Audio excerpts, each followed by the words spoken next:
SI Sebastian നമ്മളെ പോലെ അല്ല, ആളൊരു ക്രൂര മൃഗമാണ്.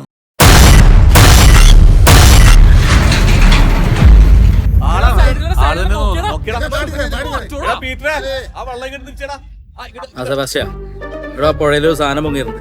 ആ ഒന്നാമത്തെ പില്ലർ നമ്മുടെ സ്റ്റേഷൻ അതിർത്തി, രണ്ടാമത്തെ പില്ലർ വലാപ്പുഴ സ്റ്റേഷൻ. അക്കരയിലോട്ട് കൊണ്ടുപോകാന്ന് പറഞ്ഞിട്ട് കേശവൻ ഇക്കരയിലോട്ടാണല്ലോ കൊണ്ടുവരുന്നത് സാറ്. ഇത് ബോഡിന്റെ അടുത്താണ്. ഇവിടെ സ്ഥലമില്ല, വേറെ ബോഡികൾ വെക്കണ്ടേ സാർ? നമ്മുടെ ബോഡി മോർച്ചറിയിൽ നിന്ന് മാറ്റി കൊടുക്കണമെന്നാ സൂപ്രണ്ട് പറയണത്. ചേംബർ ഫുള്ളാ. ഞാൻ പോട്ടോടെ. മോളുടെ അമ്മായിയമ്മ ആശുപത്രി ഹാർട്ട് പ്രോബ്ലം. ന്യൂസ് കണ്ടത് ലേറ്റ് ആയിട്ടാ സാർ. ആരാണ് മിസ്സിംഗ്? നിങ്ങളുടെ ബോബി എന്റെ ഹസ്ബൻഡാ. പേടിക്കണ മാഡം, നിങ്ങളുടെ ഹസ്ബൻഡേ അല്ല. ഞങ്ങൾക്ക് നിയമപരമായ നടപടികൾ സ്വീകരിക്കേണ്ടി വരും സാറേ. എന്ത് പറഞ്ഞാലും അത് ഇവരുടെ ഹസ്ബൻഡേ അല്ല സാറേ. ബോഡി മിസ്സിംഗ് ആയതുകൊണ്ടാണല്ലോ എന്നെ കാണിക്കാതെ. You misplaced it. ഇതുപോലെ 2 കേസ് മതിയല്ലേ കേരള പോലീസിനെ തീട്ടപ്പുറമ്പാക്കാൻ. You are suspended with immediate effect. ശവത്തിലെ മോതിരം വരത്താൻ അടിച്ചെടുത്തു. കള്ളനാണോ താൻ? കള്ളൻ. എന്റെ ബാലേട്ടനെ കല്യാണത്തിനിട്ടുണ്ട്. പോലീസിന്റെ കണ്ണിൽ പൊടിയിട്ടിട്ട് മിടിക്കായിട്ട് അങ്ങ് ജീവിക്കുവല്ലേ.